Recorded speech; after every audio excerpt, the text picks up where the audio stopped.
elected a president who represents the best in us. A leader the world will respect and our children will look up to. A commander-in-chief who will respect our troops and keep our country safe. And a president for all Americans.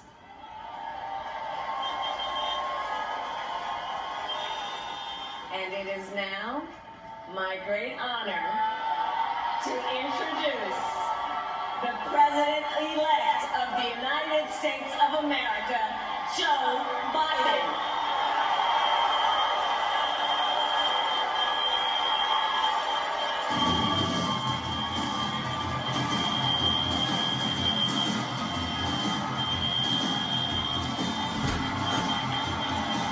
Imbis ka nalibang kaya kaya ko makakaya ng nakita si Lolo.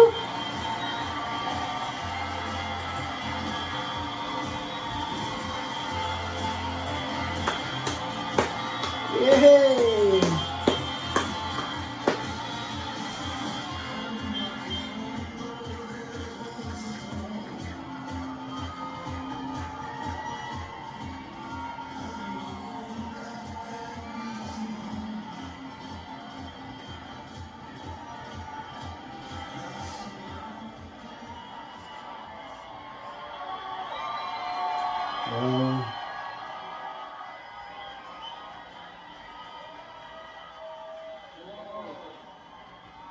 My fellow Americans,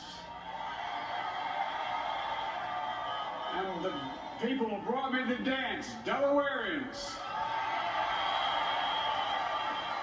I see my buddy Senator Tom Carper down there, and I think Senator Coons is there, and I think the governor's around. And is that Ruth Ann? And that former Governor Ruth Ann Minner. Most importantly, my sisters-in-law, my sister Valerie. Anyway. Folks, the people of this nation have spoken. They've delivered us a clear victory, a convincing victory, a victory for we the people. We've won with the most votes ever cast from presidential ticket in the history of the nation. 74 million.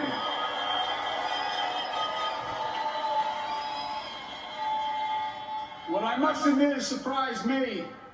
Tonight, we're seeing all over this nation, all cities and all parts of the country, indeed across the world, an outpouring of joy, of hope, renewed faith in tomorrow, bring a better day. And I'm humbled by the trust and confidence you placed in me. I pledge to be a president who seeks not to divide, but unify. Who doesn't see red states and blue states, only sees the United States. And work with all my heart, with the confidence of the whole people, to win the confidence of all of you. And for that is what America, I believe, is about. It's about people. And that's what our administration will be all about. I sought this office to restore the soul of America, to rebuild the backbone of this nation, the middle class, and to make America respected around the world again.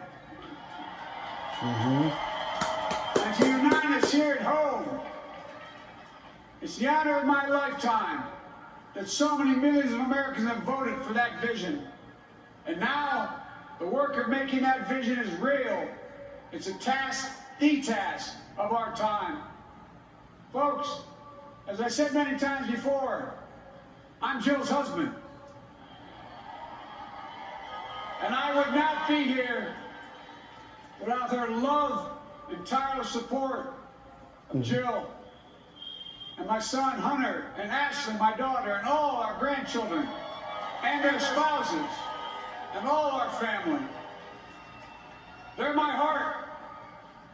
Jill's a mom, a military mom, an educator. And she has dedicated her life to education. But teaching isn't just what she does, It's who she is. For American educators, this is a great day for you all. You're going to have one of your own in the White House. And Jill's going to make a great First Lady. I'm so proud of her.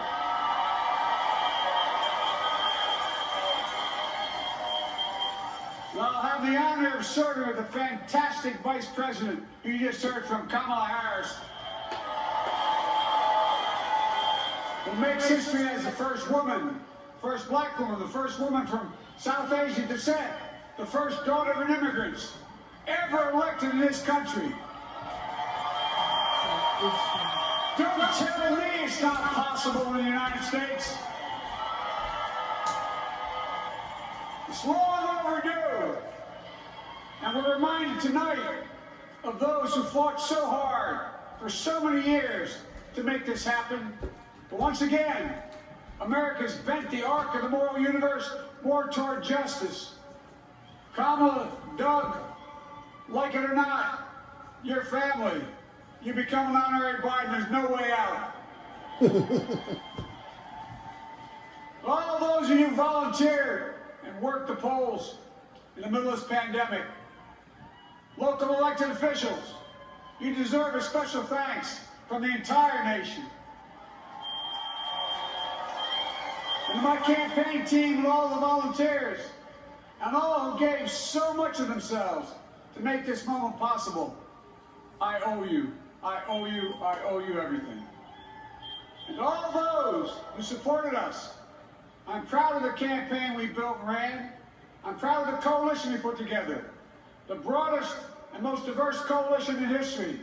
Democrats, Republicans, Independents, progressives, moderates, conservatives, young, old, urban, suburban, rural, gay, straight, transgender, white, Latino, Asian, Native American.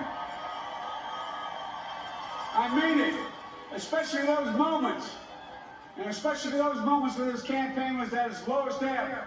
The African American community stood up again for me.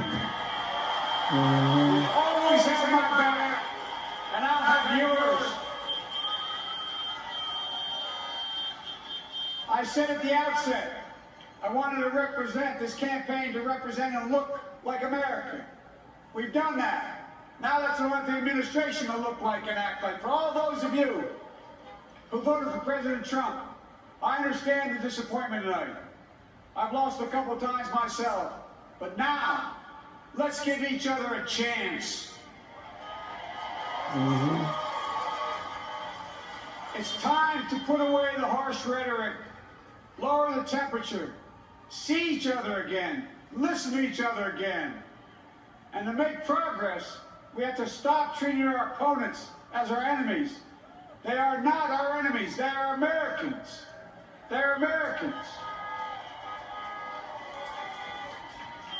The Bible tells us, to everything there is a season, a time to build, a time to reap, and a time to sow, and a time to heal. This is the time to heal in America.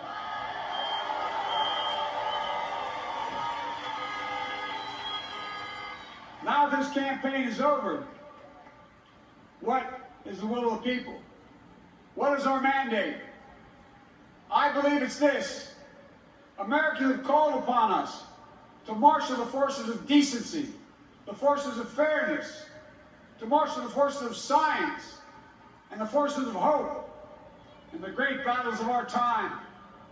The battle to control the virus, the battle to build prosperity, the battle to secure your family's health care, the battle to achieve racial justice and root out systemic racism in this country. And the battle to save our planet by getting climate under control. The battle to restore decency, defend democracy, and give everybody in this country a fair shot. That's all they're asking for, a fair shot. Folks, our work begins with getting COVID under control. We cannot repair the economy, restore our vitality,